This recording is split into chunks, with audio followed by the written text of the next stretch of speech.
Welcome back after the break. और आप सबका आज का दिन कैसा गुजरेगा ये बताने के लिए हमारे साथ एस्ट्रोलॉजर अजमल रहीम साहब इस वक्त स्काई पर मौजूद है। अजमल साहब, थैंक यू सो मच। आपकी प्रेजेंस को स्टूडियो में बहुत ज़्यादा मिस कर रहे होते हैं हम, लेकिन सर बताइएगा आज एरीज का दिन कैसा गुजरेगा? जिस दिन वालेकुम सलाम, बहुत शुक्रिया। मैं क्या जिस दिन पेट्रोल 100 रुपए कम हो जाएगा ना, फिर मैं प्रोग्राम आके आपके पास ही किया सर ये ख्वाब फिर आप इसका मतलब है ना ही है ऐसा नहीं होगा। अच्छा, मैं स्टार्ट करता हूँ एरी से। अच्छा, आज ना मून जो है ना वो कैंसर में, और कैंसर मून का अपना घर है और बड़ा पॉजिटिव बैठा हुआ है। अच्छा ठीक है। लिहाजा ये आज सब ज़ोडिक साइन के लिए एक अच्छा दिन होगा, लेकिन जिनका किसका इंडिविजुअल हॉरोस्कोप कोई माठा बैठा तो उसके बारे में मैं नहीं कह सकता। मोस्टली जनरली आज सबके लिए एक अच्छा दिन है। एरीज का चौथा घर में मून है, लिहाजा उसके घरेलू खुशियां बेहतर होंगी। वालदा से कोई ना कोई फायदा मिल जाएगा। कोई गाड़ी रिपेयर, नई गाड़ी, नया मकान, घर की रेनोवेशन, कोई नई चीजें या कोई पानी वाली चीजें खाते पीते नजर आते हैं। ठीक है। ये इनका बेस्ट डे होगा। टॉरियन का ये बनता है तीसरा घर। छोटे छोटे सफर होंगे, खुशगवार सफर होंगे, कभी किधर कभी किधर, कभी बहन भाइयों की तरफ, कभी सैर सपाटा। और इनका अगर आज किसी का मैट्रिक का या एफएससी का पेपर है तो एक्सीलेंट होगा। इंटेलिजेंट इनकी बहुत अच्छी होगी, और साफी हजरात खासतौर पे आप लोग आज बड़े चहकेंगे। ठीक है। अच्छा उसके बाद कम्युनिकेशन स्किल वाले अदाकार, गुलूकार, इनके लिए बेस्ट है। उसके अच्छा बाद ठीक है। आ जाता है आपका जेमिनाई। जेमिनाई के पैसे आएंगे। जेमिनाई आज अपने बीवरेज पे पैसे पे लेंगे, होटल में जाएंगे, चाइनीज खाना खाते हुए जाएंगे, या पानी का इस्तेमाल ज्यादा करेंगे, और इनको पैसे आज जरूर आएंगे। इनके बोलने की आज बड़े चेहरे पे स्माइली रहेगी, डिम्पल पड़ेंगे, और मुस्कुरा मुस्कुरा के सबसे बातें करेंगे, और इनको हर चीज अच्छी लगेगी। जेमिनी बहुत सीरियस लोग होते हैं, कभी कभार खुश होते हैं, आज बड़े खुश रहेंगे। ठीक है। ठीक है। कैंसेरियन का, कैंसेरियन के असेंडेंट में इस वक्त अल्लाह भला करे मून है। लिहाजा ये लोग अपनी रियल नेचर में, एक कहते हैं ना कि एक कंसेरियन खिदमत, दूसरों की खिदमत करना, प्यार करना, मोहब्बत करना। अच्छा, ये अपने आज अपनी जात पे काम करेंगे। मैं भी कुछ कंसेरियन खवातीन ब्यूटी पार्लर जाएं, कोई अपने बाल डाई कराएं, कोई पेडिक्योर मेडिक्योर कराएं, कुछ जो मेल हैं वो बाल शाल कटवाएं। तो आज का दिन वो अपनी जात पे और अपने फैसले करते हुए नजर आ रहे हैं, लेकिन खुश बहुत रहेंगे। सही जबकि सही। लियो, लियो के बाहर में घर में लियो जो लोग जो मोहब्बत करते हैं, हिडन अफेयर्स है, उनकी आज डेट लग जाएगी। अपने जिनकी खुफिया शादी है वो अपना अपनी दूसरी बेगम के साथ वक्त गुजारेंगे, अच्छा और कोई ट्रैवलिंग भी होगी, कोई फ्लर्टनेस भी होगी, पर खर्चे बहुत करेंगे। सही उसके सही। बाद विर्गो का 10वें घर में मून है, लिहाजा इनकी कोई ना कोई आज ख्वाहिश पूरी होगी। बड़ों के साथ इनकी इंटरेक्शन होगी। जिनकी शादी नहीं हुई आज उनका कोई बड़ा, नाना दादी चाची जो भी बड़ा कहेंगे, चलो जी मुंडे दा आज रिश्ता फाइनल करिए, तो डेट भी फाइनल करें। तो इनका इनका स्पेकुलेशन बहुत अच्छी होगी। अगर कोई बाहर जाना चाह रहा है तो उसकी ट्रैवलिंग बहुत एंजॉय करेगा, बहुत एंजॉय करेगा, और बीवी के साथ उसके तल्लुकात बहुत अच्छे होंगे। उसके बाद आ जाता है लिब्रा। हम्म। लिब्रा का 10वां घर है। इनको आज कोई अच्छी अच्छी खबरें सुनने को मिलेगी। अगर नौकरी करते हैं तो कोई प्रमोशन, कोई अपग्रेडेशन, कोई एप्रिसिएशन लेटर। अगर जो बिजनेस करते हैं तो इनको कोई ना कोई फायदा पहुंच जाएगा, जिससे इनका कद काठ में इजाफा होगा, और कोई ना कोई इनका कारोबार चढ़ जाएगा, ब्रांड ठीक है। बिक जाएगा। उसके बाद स्कॉर्पियो है, इनका 9th हाउस है। ये तस्वीरें पकड़ के आज एंजॉय करेंगे, लोगों की मदद करेंगे, लोगों को पानी पिलाते नजर आते हैं। ओए तुम्हें बड़ी प्यास लगी, अक्सर आप देखिएगा स्कॉर्पियन सड़क पर खड़े हुए सिपाही को पानी की बोतल पकड़ा देंगे। कोई घर के पास आएगा उसको पहले पानी पिलाएंगे।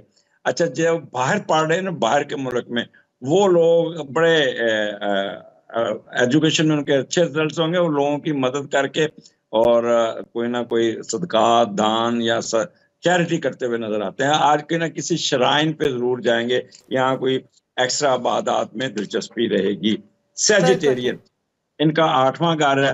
बस ये ना अपने जायदाद के मसले सीधे करेंगे, अपनी जॉब के मसले सीधे करेंगे, कोई कर्जा उतारने में कामयाब हो जाएंगे, कर्जा लेने में कामयाब हो जाएंगे, कोई आकुलट साइंस या जादू टोने में भी अपना वक्त सर्व करेंगे। उसके बाद कैप्रिकॉर्न, इनका 7वां घर है, 7वां। तो ये तो मियाँ बीवी आपस में फ्लर्ट करते नजर आ रहे हैं। मियाँ बीवी चोचले बड़े करेंगे आपस में, आप ऐसे हैं, वो कहेगा आप ऐसे हैं, और जरा आ चले बाहर चलते हैं, लॉन्ग ड्राइव पे चलते हैं, डेट मारेंगे अपनी बेगम के साथ, किसी और के साथ नहीं। और अच्छा, जिनकी ठीक है। सच्ची मोहब्बत चाह रही है ना, लव अफेयर जिसे कहते हैं, सच्ची मोहब्बत, सही। तो वो शादी में कन्वर्ट हो सकती है। फैसला हो जाएगा, चलो ठीक है काका तेरी पसंद कबूल करने, चलो रिश्ता करने चलते हैं। तो उनको अच्छी वंडरफुल। खबर सुनने को मिल जाएगी। और जिनका मुश्तरका कारोबार है उनमें बड़ी उठान आएगी, में भी मियाँ बीवी कहीं सफर भी करें। आगे चलते हैं एक्वेरियस। एक्वेरियस का 6ठा घर है।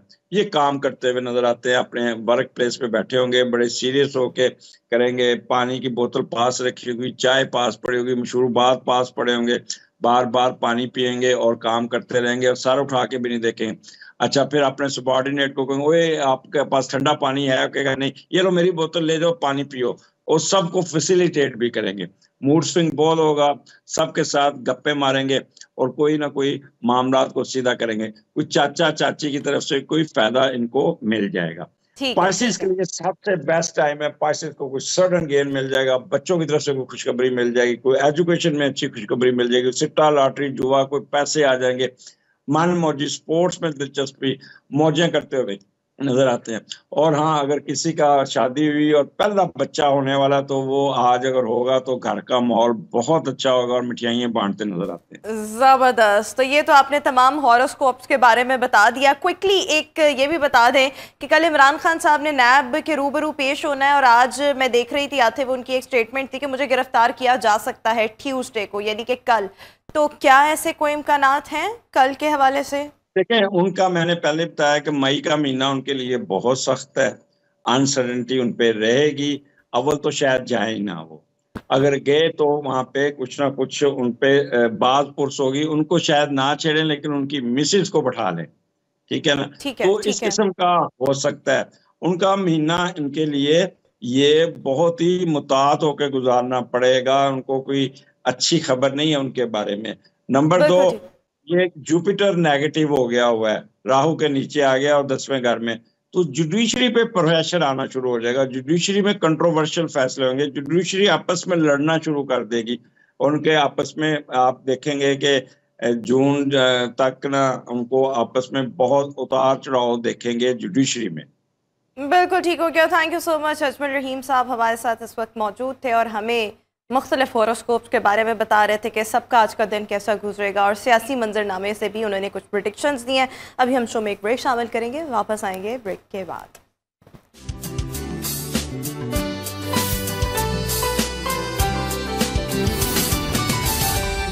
ब्रेक के बाद एक बार फिर से हम आपको गुड मॉर्निंग लाहौर में खुशामदीद कहेंगे। व्यूअर्स, हम बहुत अहम मौजू पर बात करने वाले हैं, और वो ये कि वफाकी शरई अदालत का फैसला कि ख्वाजा सरा जो हैं वो अपनी जिन्स तब्दील नहीं कर सकते महज एहसासात की बुनियाद पर। यस, जो लोग बर्थ डिफेक्ट्स के साथ पैदा होते हैं और उनमें कोई ना कोई प्रॉब्लम होता है, जिनको बेसिकली इंटरसेक्स कहा जाता है, वो इस कैटेगरी में फॉल करते हैं और उनके लिए जो राइट्स हैं वो भी अवेलेबल हैं। लेकिन वो लोग जो अपनी सेक्स तब्दील करवाते हैं महज उस बुनियाद पर कि उनकी मुशाबत जिस्मानी तौर पर किसी ऑपोजिट जेंडर के साथ है या उनको एहसासात किसी और जेंडर के आते हैं, इस बिना पर ये फैसला जो है वफाकी शरई अदालत ने दिया है कि महज एहसासात की बुनियाद पर आप अपनी जेंडर जो है वो तब्दील नहीं करवा सकते और ना ही आप इंटरसेक्स कहलाएंगे। सो बेसिकली जो ट्रांसजेंडर हैं वो खुद को इंटरसेक्स कहकर उस शेल्टर के अंदर आकर जो उनके राइट्स हैं वो लेना चाह रहे थे, जिस पर एक बड़ा क्लियर फैसला आया है जो कि हमारी इस्लामी तालीमात के भी मुताबिक है।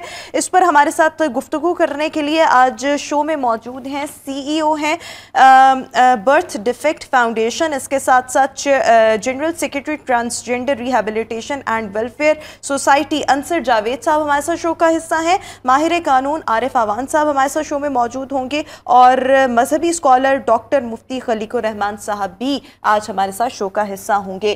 अपने तीनों मेहमानों का मैं शुक्रिया अदा करना चाहूँगी। सबसे पहले मैं आगाज़ अंसर साहब आपसे करना चाहूँगी, क्योंकि आप पटिशनर भी थे इस केस में और बेसिकली ये जो फैसला आया है वो आपके मुताबिक आया है, जो चीज़ें आपने प्रेजेंट की उनके मुताबिक आया है। सबसे पहले मैं ये जानना चाहूँगी कि ये जो ट्रांसजेंडर एक्ट 2018 था, जो कि बहुत ज़्यादा कंट्रोवर्सी इख्तियार कर चुका था।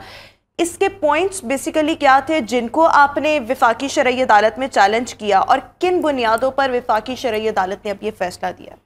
जी, आपने जो इंट्रो दिया बड़ा ज़बरदस्त दिया है। इसमें ये था कि जो 2 और 3 और 7 की बात की जा रही है, इसमें ये था कि कोई भी ट्रांसजेंडर नादरा में जाकर अपने आप को रजिस्टर करवा सकता है कि मैं एक लड़का हूँ और मैं फील लड़की करता हूँ, तो नादरा उसको रजिस्टर कर लेगी। ना सिर्फ नादरा रजिस्टर करेगी, उसके डॉक्यूमेंट्स, एजुकेशन डॉक्यूमेंट्स, उनकी विरासत के डॉक्यूमेंट्स, उनके पासपोर्ट, लाइसेंस और इवन के विरासत के डॉक्यूमेंट्स में भी चेंज हो जाएगा। दूसरा, इंटरसेक्स और ट्रांसजेंडर को उन्होंने एक ही कैटेगरी में रखा हुआ था। थर्ड, उनको फिर ऑपरेशन का भी राइट दिया हुआ था। ये मसला शरीयत कोर्ट की अदालत में गया, और जिसको डिफेंड कर रही थी human rights ministry, law ministry, उसके बाद मजहबी अमूर और ट्रांसजेंडर कम्युनिटी के लोग कर रहे थे। इनकी जो मुखालफत में थे मुश्ताक अहमद साहब और यजा मकबूल और हम भी थे, और 65 पिटिशन रिस्पॉन्डर और पिटिशनर में सिर्फ बर्थ डिफेक्ट फाउंडेशन वाहद ऑर्गेनाइजेशन थी जो ट्रांसजेंडर और इंटरसेक्स का इलाज कर रही थी। हमसे बेहतर कोई नहीं जानता था। हमने कोर्ट के आगे सामने रखा कि जी, इंटरसेक्स वो है जब बच्चा पैदा होता है, पैदाइश के बाद उनकी जिन्स वाज़ेह नहीं होती, और वो जब हम उनकी जिन्स को क्लियर करते हैं वो लड़का या लड़की बन जाता है।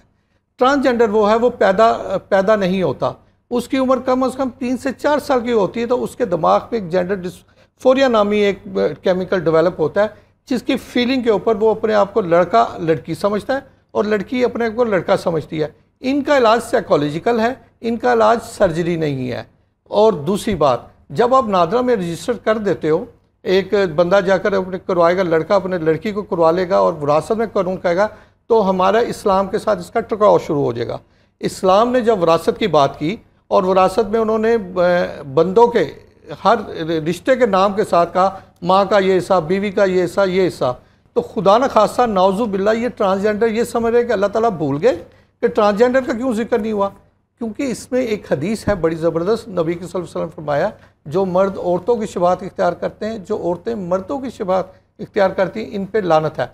यानी कि इस्लाम ने सेल्फ प्रिस्क्राइब जेंडर को बिल्कुल सिरे से ही ख़त्म कर दिया। आज मेडिकल साइंस और साइकोलॉजी भी इस बात पे मुतफिक है, ये काबिल इलाज मर्ज़ है, और जिसकी बिना के ऊपर इनका जब साइकोलॉजिकल इलाज किया जाए ये ट्रीट हो सकते हैं, और हम ये 100% फ्री कर भी रहे हैं। और ये वो पॉइंट्स, और फिर आ जाती है ये कहते हैं हमारी सर्जरी की जाए। ये इंटरसेक्स से बच्चों को देखते हैं जिनकी हम सर्जरी का, आज हम 207 के करीब इंटरसेक्स बच्चों की सर्जरी करके लड़का या लड़की बना चुके हुए हैं। और जो ठीक नहीं होते वो इंटरसेक्स ही रह जाते हैं। नहीं, इंटरसेक्स की जो 4 इकसाम है, सिर्फ एक किस्म ऐसी है जो ठीक नहीं होती, वो होते हैं ऑर्गन डेवलप ना होने, छोटे रह जाना, ये ठीक नहीं होती। ये एक बर्थ डिफेक्ट है, जो पाँव टेढ़े हो गया, ब्लाइंड पैदा हो गया, गूंगा बहरा पैदा हो गया, एक डिफेक्ट के साथ ज़िंदगी गुजारता है। इसमें सिर्फ एक कैटेगरी है जिसका इलाज नहीं हो सकता। बाकी जो 3 कैटेगरी है, ड्यूल ऑर्गन है, उसके बाद फीमेल बच्चियों का एक्सटर्नल स्ट्रक्चर वाजे ना होना, और माँ बाप ने खुद ही एज्यूम कर लेना हमारे घर लड़का पैदा हुआ है, उसको लड़की समझ लेना, लड़की समझ को लड़का समझ लेना, क्योंकि उसकी अलामत ज़्यादा नहीं। वाज़ेह करके उसके बाद उनको क्लियर कर, हम जिन्स चेंज नहीं करते, हम उनकी इंटरसेक्स जिन्स चेंज नहीं करते, जिन्स को करेक्ट करते हैं। करेक्ट कर दिया, और उसके बाद वो लड़का भी हो गया, लड़की भी हो गई, कोई भी, और उसके बाद वो शादी के काबिल हो गया। लेकिन ये जो खुंसा है, जो हम जिनको हिजरा कहते हैं, खुंसा अलहदा, हिजरा अलहदा, अब ये भी थोड़ी एक कंफ्यूजिंग टर्म है, जो शादी के काबिल नहीं होते वो फिर कौन से? देखिए, शादी के काबिल मैंने बताया ना, जो ऑर्गन डेवलप नहीं हुए, एक कैटेगरी है, वो बहुत ही कम है, 2% से भी कम है कि जिनके ऑर्गन डेवलप ना होने, वो मेल भी हैं फीमेल भी, बीच की कोई हालत नहीं है कि आप उसको ऐसा नहीं कह सकते हमें पता नहीं चला ये लड़का है या लड़की है। वो या क्लैरिटी के साथ लड़की है या क्लैरिटी के साथ लड़का है। वो इंटरसेक्स जिन्स वाजे ना होने वाले बच्चों में सिर्फ एक किस्म है, बकिया सारे काबिल इलाज है। सबकी जिन्स हम चेंज नहीं करते, हम करेक्ट करते हैं। अब आ जाते हैं यहाँ कन्फ्यूजन क्रिएट होती है। ट्रांसजेंडर जब पैदा होते हैं 100% नॉर्मल पैदा होते हैं, जैसे हम और आप पैदा हुए। जब ये इनकी उम्र 3 से 4 साल होती है, इनके दिमाग में एक जेंडर डिस्फोरिया डेवलप होता है, जो एक साइकोलॉजिकल है। ये अपने आप को लड़की फील करते हैं, लड़का अपने आप को लड़की फील करता है। हमसे डिमांड करते हैं सर्जरी कराओ, सर्जरी कर दो, हमें भी लड़का। और पहले जो ट्रांसजेंडर लेजिस्लेशन 2018 बना था, उसमें इनको राइट्स दे दिया गया था। हम कहते हैं कि जब आपकी सर्जरी हम करेंगे, आप ना ही रहोगे ना शी रहोगे।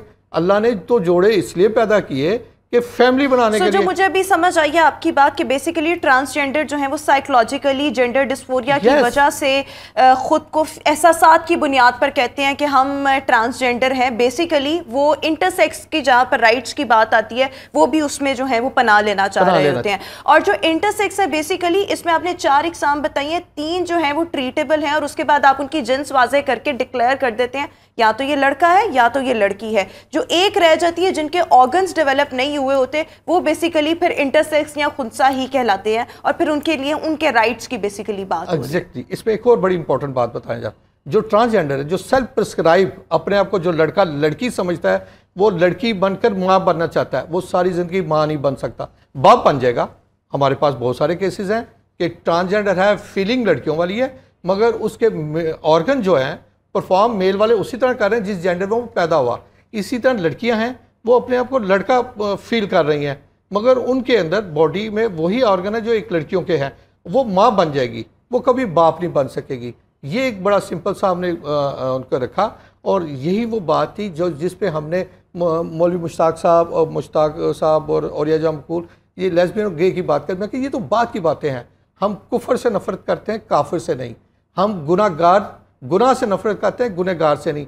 पहले इनकी ट्रीटमेंट की तो बात करो, इनके इलाज की अपॉर्चुनिटी और वो उस पर भी आते हैं, वो साइकोलॉजिकल ट्रीटमेंट है। लेकिन बेसिकली मैं भी ज़रा पहले, क्योंकि इसमें जो ये एक्ट है बेसिकली ट्रांसजेंडर प्रोटेक्शन एक्ट, इसकी अगर हम बात करें तो इसमें 3 शिकें जो थी वो कंट्रोवर्शियल थी। सो पहले वो 3 शिकें क्या थी वो हम माहिर कानून से जान लेते हैं और उसके बाद हम इस पर मुफ्ती साहब की ओपिनियन जानेंगे कि ये किस तरह से कंट्रोवर्शियल है। सो सर, सबसे पहले मैं आपसे यही जानना चाहूँगी कि वो 3 शिकें कौन सी हैं, दूसरी, तीसरी और 7वीं शिक है एक्ट में। एग्जैक्टली दूसरी और तीसरी और 7वीं में क्या कहा गया? इन तीनों में ये बात कही गई है कि सबसे पहले ये 2 है, इसकी है class F, gender identity means a person's innermost and individual sense of self as male, female or a blend of both or neither that can correspond or not to the sex assigned at birth।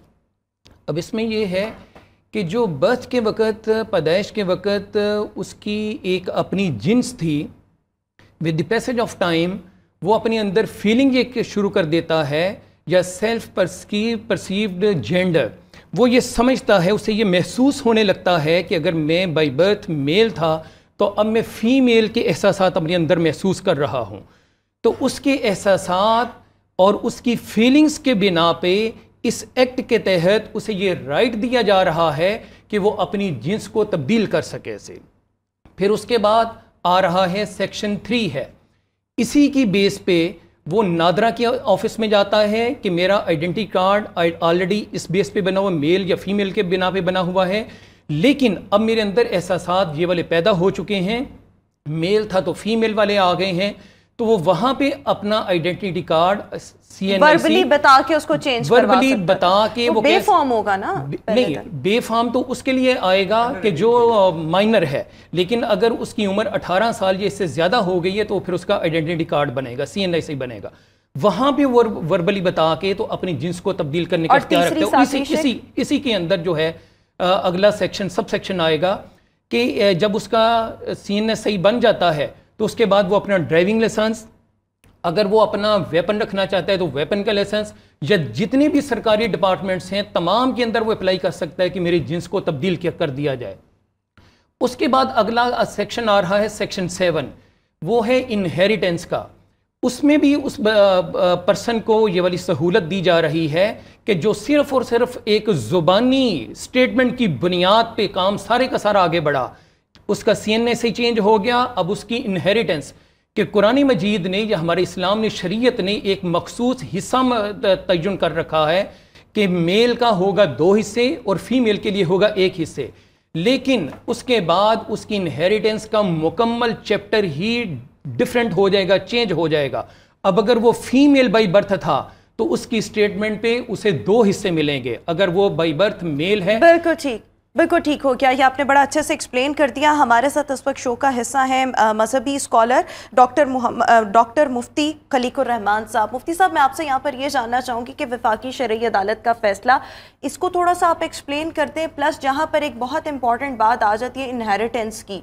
सो कुरान ने औरत का भी हिस्सा वाज़ेह किया हुआ है, कुरान ने मर्द का भी हिस्सा वाज़ेह किया हुआ है, लेकिन जहाँ पर इंटरसेक्स खुंसा जिनके ऑर्गन्स डेवलप नहीं होते उनकी बात आती है, तो उनके हिस्से का तयन किस तरह से किया जाएगा इस्लामी तालीमात की रोशनी में? सबसे पहले वफाकी शरई अदालत पे आपका कमेंट और फिर उसके बाद ये भी एक्सप्लेन। बिस्मिल्लाहिर्रहमानिर्रहीम।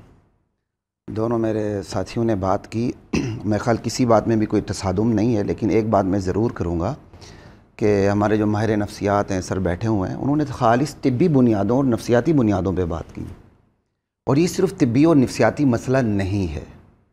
इस ट्रांसजेंडर एक्ट को LGBT की रोशनी में देखने की ज़रूरत है, ठीक है ना। तो वो गलत नहीं थे जिन्होंने इस LGBT की रोशनी में इसको देखा है, जो एक आलमी तंजीम बराए तरक्की, तहफ़्फ़ुज़ ज़िना, लिवातत और बदकारी, अगर इसको मैं उर्दू में ट्रांसलेट करना चाहूँ तो इस तरह, ठीक है ना।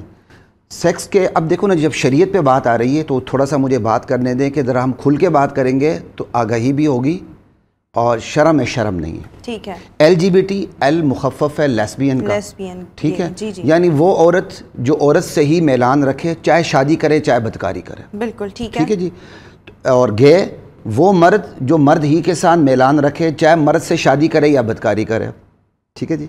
उसके बाद बाइसेक्चुअल, वो औरत जो मर्द औरत दोनों से बदकारी करना चाहे या शादी करना चाहे, या वो मर्द जो औरत और मर्द दोनों से बदकारी करना चाहे या शादी करना चाहे। अब आता LGBT ट्रांसजेंडर। इस ट्रांसजेंडर एक्ट को इसी में देखने की ज़रूरत है। ट्रांसजेंडर कौन है? ट्रांसजेंडर अपने आप को जेंडर के तो एक अलग जेंडर के तौर पर अपने आप को पेश करना चाहते हैं और आलमी क़ुव्वतें यही करवाना चाहती हैं। ट्रांसजेंडर की बुनियाद सिर्फ और सिर्फ फीलिंग्स हैं और कुछ भी नहीं। लड़का है तो अंसर साहब यही बात कह रहे थे, मैं थोड़ा सा, लड़का है तो वो अपने आप को लड़की समझने लगता है, लेकिन वो तिब्बी बुनियादों पे बात है। हम यहाँ बात कर रहे हैं, तिब्बी बुनियादों का इनकार नहीं है, बहुत अच्छा लगा, मुझे इलाज होना चाहिए, लेकिन ये तिब्बी मसला नहीं है, सिर्फ ये अखलाकी मसला है।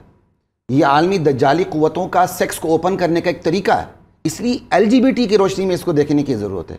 तो ट्रांसजेंडर जो एक्ट है वो फीलिंग की बुनियाद पर है कि भाई मेरी फीलिंग्स है, मैं लड़का हूँ तो मेरी लड़की की फीलिंग्स है, अच्छा मैं लड़की हूँ तो मेरे लड़के के फीलिंग्स हैं। तो लूत अलैहिस्सलाम की कौम की भी यही फीलिंग्स थी। वो फीलिंग्स की बुनियाद पर एक्टिव पर्सन होते थे, वो फीलिंग्स की बुनियाद पर पैसिव पर्सन होते थे, लेकिन ये लोग उससे भी घटिया हैं। क्यों? उन्होंने कोई कानून साजी नहीं की थी। ये लोग लिवातत को, बदकारी को, जिना को, हम जिन्स परस्ती को करना चाह रहे हैं, कानूनी तौर पर आम करना चाह रहे हैं और समाज के अंदर इसका फरोग चाह रहे हैं, और इनके पीछे पूरी आलमी फंडिंग है। जब मैं बात कर रहा हूं तो फिर सिर्फ मुझे बात करने दीजिएगा, क्योंकि मैंने कोई और इसमें किसी की बात में मैंने दखल नहीं दिया। मैं भी यही चाहता हूं कि मेरी बात मुकम्मल होनी चाहिए। सर आपको पूरा हक है, आप करें बात। तो बात यह है कि जब ट्रांसजेंडर ने अपने आप को एज ए जेंडर मुतारिफ करना चाहा और इनको करवाना चाहा, फिर हम एक ऐसे मुल्क में रहते हैं जो मालियाती तौर पर बहरान का शिकार है और IMF और वर्ल्ड बैंक जैसे मालियाती इदारों के शिकंजे में है। उन्हीं के रोब पे, दबाव पे ट्रांसजेंडर एक्ट को पार्लियामेंट से पास करवाया गया। ये मुफ्त में नहीं हुआ। ये अंधे लोग बैठे हुए थे, ये मुसलमान बैठे हुए थे जो कहने के ट्रांसजेंडर जेंडर की एक्ट की बुनियाद पर लड़का अपने आप को लड़की समझे, लड़की अपने आप को लड़का समझे, ठीक है। पांचवी किस्म आती है स्ट्रेट। जैसे अल्लाह ताला ने बाई नेचर बंदे को बनाया है कि औरत की जो का मैलान है उसकी शादी मर्द के साथ और मर्द की औरत के साथ। अब ये सेक्स के 5 तरीके हुए। आलमी एजेंडा ये है कि सेक्स के इन 5 तरीकों को ओपन कर दिया जाए, इसमें किसी शादी की ज़रूरत ना हो। शर्त एक ही, हमारे यहाँ तो शर्त क्या है? निकाह है, और मर्द और औरत के दरमियान निकाह, ठीक है। उनके दरमियान शादी की कोई शर्त नहीं। वो कहते हैं शादी की ज़रूरत ही नहीं है, बग़ैर शादी के भी बच्चे पैदा हो सकते हैं। और कितनी बड़ी बात है, वो कहते हैं जी जो रेप करता है वो गलत करता है, लेकिन रेप की जो इस्लाम सज़ा बताता है उसके लिए वो तैयार नहीं होता। अब ये देखें, अब ये कि उनकी बुनियाद निकाह नहीं है, उनकी बुनियाद कॉन्सेंट है।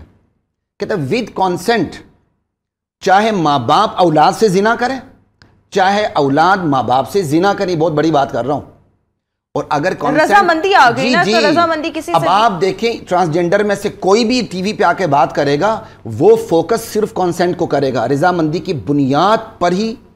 एक टीवी टॉक शो में एक खातून मुझसे उलझ पड़ी, कहता बगैर रजामंदी आप मुझे हाथ लगा के देखें, इसका मतलब रजामंदी के साथ मुझे इजाजत है। कॉन्सेंट है, विद कॉन्सेंट महरम रिश्तों के दरमियान भी बदकारी जायज़, और अगर कॉन्सेंट ना हो तो मियाँ बीवी का रिश्ता भी रेप है। ये उनका स्लोगन भी है और ये उनके अज़ाइम भी है। इस मकरू लोगों के इनके अज़ाइम, इनकी बेहुदा और हयासोज हरकतों से, इनके ख़िलाफ़ अक़्ल इस्लाम मुतालिबात से, इनके अंधे इल्ज़ामात से और इनकी दीन दुश्मनी से, वतन दुश्मनी से, दीन और अहले दीन की तज़लील से, तौहीन से और रिश्तों की, महरम रिश्तों की तज़लील के मुख्तलिफ़ तरीक़ों से बिल्कुल वाज़े हो जाते हैं। अब जहाँ तक आपने बात की विफाकी शरी अदालत की, तो ट्रांसजेंडर की तो जो बात है, दरअसल ये ट्रांसजेंडर शेल्टर लेना चाहते थे खुंसा का। बिल्कुल, मैंने खुंसा इसलिए लफ्ज़ इस्तेमाल किया कि उर्दू के लफ्ज़ में आके थोड़ी सी लफ्ज़ी जंग शुरू हो जाती, तो मैं उर्दू का लफ्ज़ इस्तेमाल नहीं करता, वगरना आमतौर पर यही कहा गया कि इसी खुंसा को उर्दू में हमारे यहाँ बड़े कॉमन है, ठीक है जी, तो खुंसा कहेंगे, मुखन्नस कहेंगे। अब इसकी बड़ी आसान तकसीम आपको बता रहा हूँ, ये कोई मुश्किल काम नहीं है। खुंसा उसे कहते हैं जिसके मर्द या औरत होने के जिसका तायुन न किया जा सके, ठीक है। अब रुझानात को देखा जाएगा, वो फ़िक़्ह के अंदर तमाम चीज़ें हैं कि अगर एक बच्चा ऐसा पैदा हुआ है जिसके तायुन में मुश्किल पेश आ रही है, तो देखा जाएगा कि इसके रुझानात मर्द की तरफ जा रहे हैं। रुझानात से मुराद अलामात, अगर उसके अंदर लड़कों वाली अलामात आ रही हैं तो वो लड़का समझा जाएगा, लड़की वाली अलामात आ रही हैं उसे लड़की कंसिडर किया जाएगा। अलामात के अंदर लड़का है तो उसकी दाढ़ी आ जाना, उसका औरत के साथ जो एक नेचर रिलेशन होता है उसकी कुदरत रखना, ठीक है। इसी तरह उसका एहतराम हो जाना, ठीक है। इसी तरह जो लड़की के अलामात हैं कि उसकी बॉडी का इस तरह हो जाना, सीने के उभर आना, और इसी तरह उसकी माहवारी आ जाना। शर्म नहीं, इसलिए मैं खुल के बता रहा हूँ, ये वो अलामात हैं। अब एक ख़ास किस्म होती है जो बहुत दुनिया में रेयर है, उसे खुंसा मुश्किल कहते हैं। वो ये होती है या उसके अंदर दोनों अलामात होती हैं या दोनों नहीं होती, रुझान कहीं भी नहीं होता। मिसाल के बाद दोनों अलामात हैं, अगर उसके अंदर दोनों टूल्स मौजूद हैं और दोनों से वो पेशाब कर रहा है या कर रही है, तो कोई वाज़े नहीं हो सकेगा। हाँ, जिससे पहले पेशाब करे वही कंसिडर होगी उसकी जिन्स। ये आपको एक फ़िकी मुश्किल तरीके से मैं आपको एक बात बता रहा हूँ। अब ये है कि वो खुंसा मुश्किल दुनिया में बहुत रेयर होता है, लाखों में एक बंदा होता है। वो ये होता है कि उसके अंदर क्या ये वही खुंसा मुश्किल है जिसकी अंसर साहब बात कर रहे थे कि जिनके ऑर्गन्स डेवलप नहीं हुए? और नहीं, दोनों ऑर्गन होते हैं। नहीं, मैं बताता हूँ, ये थोड़ी सी अधूरी बात है।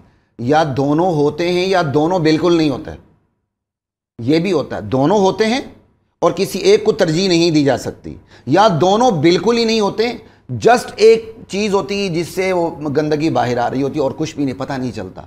ये दुनिया में बहुत रेयर होता है। ये ऐसा ही नुक्स है जैसे सर ने बड़ी अच्छी बात की, कोई गूंगा बहरा पैदा हो जाता है, किसी के पाँव टेढ़े होते हैं, किसी तरह पैदा हो जाता है। अल्लाह ताला ने उसको एक बंदे को इम्तिहान में डाला है, अब अल्लाह पे एतराज़ तो नहीं कर सकते। बंदा बीमार पैदा होता है, जवानी नहीं होती, अभी जवान नहीं हो रहा होता, कैंसर से फौत हो रहा होता है, रोड एक्सीडेंट में जा रहा होता है, अब अल्लाह को एतराज़ तो नहीं कर सकते। इसी तरह ये भी है। अब जो आपने एक और बात की थी, अब वो लड़का जो तिब्बी तौर पर मुकम्मल तौर पर लड़की कंसिडर हो जाए, शरीयत भी उसे कहे, तो वो लड़की हो गया। अब अगर वो लड़का तस्वुर हो जाए, वो लड़का हो गया, तो विरासत उसकी उसी तरह चलेगी। अगर शरीयत उसे लड़का समझती है तो विरासत में उसके लड़के की विरासत चलेगी। यानी कि अगर उसके रुझानात और जो बॉडी स्ट्रक्चर है वो लड़कों वाला से मुराद फीलिंग्स नहीं है, फीलिंग्स नहीं है, यानी कि वो बॉडी स्ट्रक्चर है और उसके अलावा बहुत कुछ है। चले मैं खुल के बता देता हूं। मिसाल के बाद दोनों ऑर्गन है, लेकिन एक ऑर्गन को प्रायोरिटी हो गई। प्रायोरिटी कैसे होती है? वो यूरियन एक ऑर्गन से पहले करता है। बिल्कुल ठीक हो गया, बिल्कुल ठीक हो गया। अब नहीं, एक छोटी सी बात रहती है, विरासत का मसला खुंसा मुश्किल का है, जो न मर्द शुमार होता है न औरत शुमार होता है। नहीं है वो, नहीं हो सकता है जी, नहीं ना कहे ना सर, हम नहीं आप कर रहे हैं, आपके सामने केस नहीं आया ना जी। कितने केस है? मैं अभी ओ भाई लाखों के बाद आपकी जिंदगी के बाद आ जाएगा, आप क्यों इनकार कर रहे हैं? अच्छा अंसर साहब आप अपनी ओपिनियन दें और मुफ्ती साहब यार देखें मेरी बात सुने ना, आप अपने वक्त बात करें, मैंने बात नहीं की, मैंने कहा ये रेयर केस है, हो सकता है। अच्छा टीवी पर सर हमने कुछ चीजों का कुछ प्रोटोकॉल को फॉलो करना होता है, बट बहरहाल इनहेरिटेंस की आप बात बता रहे हैं। मुश्किल की अधूरी बात आपको बता दूं, जो ना मर्द तस्वुर होता है ना औरत तस्वुर होता है, जब उसकी इनहेरिटेंस का मसला आएगा, जब उसकी विरासत का मसला आएगा, तो इमाम अबू हनीफा ने ये एहतियात की है कि जो कम हिस्सा होता है वो यकीनी होता है। लड़की समझ के अगर उसको लड़की कंसिडर किया जाए, अगर विरासत में उसको कम हिस्सा मिलता है तो लड़की तस्वुर करके उसको विरासत दी जाएगी, हालांकि वो लड़की नहीं होगा। अगर उसको लड़का कंसिडर किया जाए और विरासत तो कम मिलती है तो उसको वो तस्वुर किया जाए। क्या मिसाल के तौर पर माँ बाप हैं, उनकी 2 बच्चे हैं, एक बच्चा जो है वो खुंसा है और दूसरा बच्चा जो है बेटी है। अब खुंसा को भी बेटी समझ लिया जाएगा। अगर एक बेटा है और एक खुंसा है तो खुंसा को बेटी समझ लिया जाएगा, एक हिस्सा, बेटे के 2 हिस्से समझ लिए जाएंगे। वो जो आपने मुझसे विरासत में सवाल किया था, मुझे थोड़ा सा क्लियर नहीं हुआ ये जो आपने अभी पॉइंट। मिसाल के तौर पर वालिदैन हैं, उनके 2 बच्चे हैं, एक बेटा है और एक खुंसा है। ठीक है। अब खुंसा को क्या समझा जाएगा? खुंसा को अगर लड़का समझ लिया जाए तो इसका हिस्सा बढ़ जाता है विरासत में। लेकिन अभी तो हम बात कर रहे थे कि जब उसके जो बॉडी स्ट्रक्चर और जिस अंदाज में मैं खुंसा मुश्किल की बात कर रहा हूं, ठीक है, जिसका तायुन हो ही नहीं सकता कि मर्द है कि औरत है। ये बड़ा रेयर केस होता है। डॉक्टर साहब इनकार ना करें, इनके सामने नहीं आया ना, दुनिया में होते रहे हैं। ये फुकहा बेवकूफ थोड़े थे जो 1400 साल से लिखे आ रहे हैं। आप वैसी बहस कर रहे हैं, ना करें ऐसे बहस। आप जिंदा ना होंगे, कोई और आ जाएगा। बात यह कि खुंसा मुश्किल जो न मर्द कंसिडर हो सकता है न औरत कंसिडर हो सकती है, उसकी विरासत वो होगी जो विरासत में मर्द या औरत तस्वुर करने पर कम हिस्सा बनता है। अब वालिदैन ने उनका एक बेटा है और एक खुंसा है। इस खुंसे को बेटा समझ लिया जाए तो दोनों बेटे बराबर होते हैं, इसका हिस्सा बढ़ जाता है। लेकिन अगर इसको बेटी समझ लिया जाए तो इसका एक हिस्सा बनता है, इसके 2 हिस्से बनते हैं। लिहाजा खुंसा मुश्किल को बेटी समझकर इसको विरासत में एक हिस्सा दिया। बिल्कुल ठीक हो गया। अच्छा अंसर साहब, आप जो बात कहना चाह रहे थे उनकी बात से हटकर जो आपका अपना ओपिनियन है वो आप दें, ताकि आपस में इख्तिलाफ ना हो। एक इनका 2 इनके पॉइंट्स के मैं जवाब देता हूँ। आपने कहा पहले तो ये फ़र्क समझे कि इंटरसेक्स, जिन्स वाजे ना होने वाले, और ट्रांसजेंडर 2 अलग अलग चीज़ें हैं, उनको मिक्स ना करें। यही शरीयत कोर्ट में कहा कि ट्रांसजेंडर अलग हैं, इंटरसेक्स अलग हैं। इनकी हम जब सर्जरी करते हैं, इलाज करते हैं, इनकी जिन्स को हम करेक्ट करते हैं, चेंज नहीं करते, जो अल्लाह ने at the time of the birth दी होती है। आपने कहा कि जिनके ऑर्गन डेवलप नहीं होते उनका विरासत का कैसा हिस्सा है? उनका 100% वही हिस्सा है जिस वो जेंडर में नज़र आ रहे हैं। वो या लड़का हैं या लड़की हैं, वो एक बर्थ डिफेक्ट है, और वो इस्लाम में विरासत में उनको वही हिस्सा मिलेगा जो अल्लाह ने जिस जेंडर में जिस डिफेक्ट के साथ पैदा किया उसको वही मिलेगा। सर वो भी यही अच्छा, हाँ नहीं वही मैं क्लैरिटी कर रहा हूँ। अच्छा, इन्होंने एक बात की, इन्होंने कहा कि जी जो एक्ट, ये जो सेल्फ प्रिस्क्राइब जेंडर जो है ना, वो एक सब्जेक्ट के तौर पे इंट्रोड्यूस कराया गया, जिसमें कोई भी किसी का जो बिहेवियर है उस बिना पे ये इनको इजाज़त दी गई। ये 1860 में रॉबर्ट स्टॉलर ने ये एक सब्जेक्ट इंट्रोड्यूस कराया था। हम ये कहते हैं कि 1400 साल पहले हमारे नबी ने, हमारे दीन ने हमें ये तरबियत दी। हम 1860 वालों को फॉलो करें कि हम अपनी दीन की बात करें? ये लोग सारे वेस्ट को फॉलो कर रहे हैं। हम कहते हैं कि अल्लाह ने हमें एक, लेकिन देखिए उस चीज़ को तो ना वो प्रमोट कर रहे हैं ना आप कर रहे हैं। मैं उसी तरफ आ रहा हूँ ना, उसी तरफ आ रहा हूँ, इनकी बातों का भी जवाब दे रहा हूँ। अच्छा, वो पहले तो ये क्लियर कर लें कि इस्लाम ने जो अल्लाह ने हमारे लिए जो की, जो नबी सल्लल्लाहु अलैहि वसल्लम ने 1400 साल पहले टेस्ट दिए थे, वो आज भी टेस्ट इंटरसेक्स ऐसे ही हैं। अच्छा, इनकी 2 बातें जो थी, एक क्विकली, क्योंकि मैं मुझे जवाब देने का मौका दीजिए। ये नहीं होता। जी जी जी बिल्कुल बिल्कुल सर, आपस में इख्तिलाफ नहीं है ही नहीं, इख्तिलाफ इस्लामिक पॉइंट से बहुत अच्छी बात की।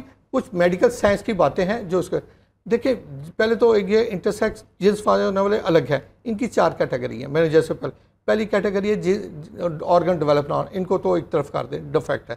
दूसरी है ड्यूल ऑर्गन, हैं हमने केस किए हैं, मेल ऑर्गन भी है और फीमेल ऑर्गन भी है। हम एक टेस्ट प्रोसेस से गुजारते हैं, हम उस टेस्ट प्रोसेस देखते हैं प्रोडक्टिव ऑर्गन कौन सा है। जो प्रोडक्टिव ऑर्गन है हम उसको रख लेते हैं, दूसरे को रिमूव कर देते हैं। जब दूसरे को रिमूव करते हैं तो जेंडर क्लियर हो जाती है, हमने चेंज नहीं की, और उसके बाद वो शादी के काबिल हो जाता है। इस पे भी मैं एक बात जरूर करूंगा। बात ये कि 2 आर्गन है, नहीं देखे ना, ये शरीयत का मसला आ गया, इस पे बर्दाश्त नहीं होता। 2 आर्गन है, 2 आर्गन में से कैसे फैसला करेंगे कि किस आर्गन को रख के आपने उसकी जेंडर का तयन करना? वो कह रहे हैं जो ज्यादा टेस्ट करते हैं, नहीं, टेस्ट प्रोसेस ना मेरी बात सुनो। आप वो ये देखिए, बात ये है, मिसाल के तौर पर छोटी सी बात बताता हूँ, पेशाब का रास्ता, ठीक है, अब देखिए ना, इतनी बात करें तो फिर शरीयत का मसला शर्म नहीं है। अब आप ये कहेंगे एक आर्गन छोटा है, एक आर्गन बड़ा है, आप एक काट दें, ऐसा नहीं होगा, ये गलत करेंगे। बात ये है, 1400 साल पहले बात सुने, अगर 2 आर्गन से पेशाब आ रहा है, जिससे पहले आएगा उसी को कंसिडर किया जाएगा, चाहे वो छोटा हो। एक बड़ा ऑर्गन है, उससे पेशाब आ ही नहीं रहा, वो कंसिडर ही नहीं होगा। आप कहते हैं छोटे को न काटे, बड़े को काटे। अच्छा चले, ठीक है, अब प्लीज हमने टीवी के प्रोटोकॉल्स को भी फॉलो करना है सर। 1400 साल पहले नबी सल्लल्लाहु अलैहि वसल्लम ने एक टेस्ट दिया था, ये इंटरसेक्स ऐसे बच्चों के लिए जिनके ड्यूल ऑर्गन है। ये नबी सल्लल्लाहु अलैहि वसल्लम ने फरमाया था, जिस ऑर्गन से पेशाब आए उसकी जिन्स को वही कंसीडर कर लिया जाए। अगर मेल है तो उससे लड़का समझे, और एक फीमेल है तो लड़की। 1400 एक सुन लीजिए ना, 1400 साल पहले, अब साइंस इतनी तरक्की कर गई है, हम उसको एक टेस्ट में करवाते हैं। जब टेस्ट करते हैं तो हमें वो पता चलता है प्रोडक्टिव ऑर्गन कौन है। प्रोडक्टिव ऑर्गन वही निकलता है जिसको पेशाब कर रहा होता है, हम उसको रखते हैं, उससे वो फैमिली बनाने के उससे चांसेस बड़े होते हैं, ज़्यादा होते हैं, तो नॉन प्रोडक्टिव को रिमूव करते हैं। हम विश पे नहीं करते कि मेल और फीमेल भी है। एक आकर हमें कहता है जी लड़का है और लड़की भी है। सर वैसे मुझे नहीं पता इख्तलाफ है क्या, क्योंकि आप जरा उसको सादा अल्फाज में, वो शरईय एतबार से, लेकिन बात आप दोनों की सेम है। लेकिन अच्छा अब जरा माहिर कानून की तरफ आ जाएं। सर सबसे पहले ये कि अभी ये जो खुंसा की बेसिकली इंटरसेक्स की बात हो रही है, उनको तो कंसिडर किया जाएगा, और उनके लिए हमारे यहाँ जो अदालती निज़ाम है या हमारे आइन और कानून के मुताबिक जो इंटरसेक्स हैं, जो जेन्युइनली खुंसा हैं, जो किसी मतलब जिनके साथ प्रॉब्लम बेसिकली है कि उनका ऑर्गन वाजे नहीं है, सो इसके लिए हमारे कानून, हमारे आइन में क्या इनके राइट्स जो हैं वो बयान किए? देखें कि इनके राइट्स बड़ी डिटेल के साथ दिए हुए हैं, और इसके बाद ये तो 2018 था, उसके बाद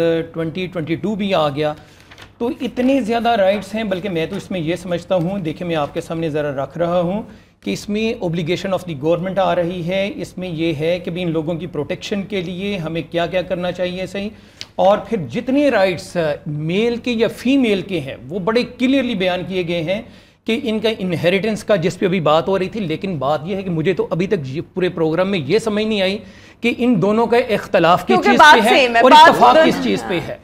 ठीक है, उसके बाद आ रहा है कि राइट ऑफ, लेकिन हम खुंसा की बेसिकली बात कर रहे हैं। मैं उसी की बात कर रहा हूँ, राइट ऑफ इनहेरिटेंस। तो ये है कि जिस तरफ उनकी मुशाबत ज्यादा होगी, मतलब वो इनहेरिटेंस मर्द उस पे कोई डिनाई नहीं कर रहा। फिर उसके बाद अगला राइट इनका आ रहा है, राइट ऑफ एजुकेशन आ रहा है, राइट ऑफ एम्प्लॉयमेंट आ रहा है कि इन लोगों को, हमारे पास आखिरी 3 मिनट है, मैंने आखिरी 3 मिनट लेने, लेकिन आपने अपना 1 मिनट। हाँ, और उसमें इनके मुलाजमत के किसी भी सरकारी डिपार्टमेंट में, किसी सेमी गवर्नमेंट में, प्राइवेट में, वही राइट्स हैं जो कि बाकी सारे लोगों के। फिर उसके बाद राइट ऑफ वोट है इन लोगों का, कि जिस, और सिर्फ राइट ऑफ वोट नहीं है बल्कि किसी भी इलेक्शन में, चाहे वो कौमी असम्बली के हों, सूबाई असम्बली के या लोकल बॉडीज़ के हो रहे हों, इन्हें एज ए कैंडिडेट उसमें पूरा पार्टिसिपेट करने की इजाज़त है। फिर उसके बाद right to hold public office इनका है। इसी तरह राइट ऑफ हेल्थ है इनका, कि जितने भी हॉस्पिटल्स हैं जहाँ पे जो भी सरकारी सहूलियात आम लोगों के लिए, इन लोगों के लिए भी वैसी की वैसी हैं।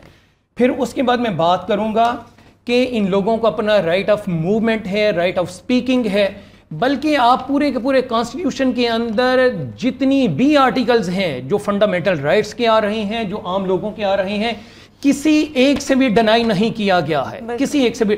तो लिहाजा हमें बात तो वो करनी चाहिए जो इनके प्रोटेक्शन के लिए हो, जो पॉजिटिव बात हो।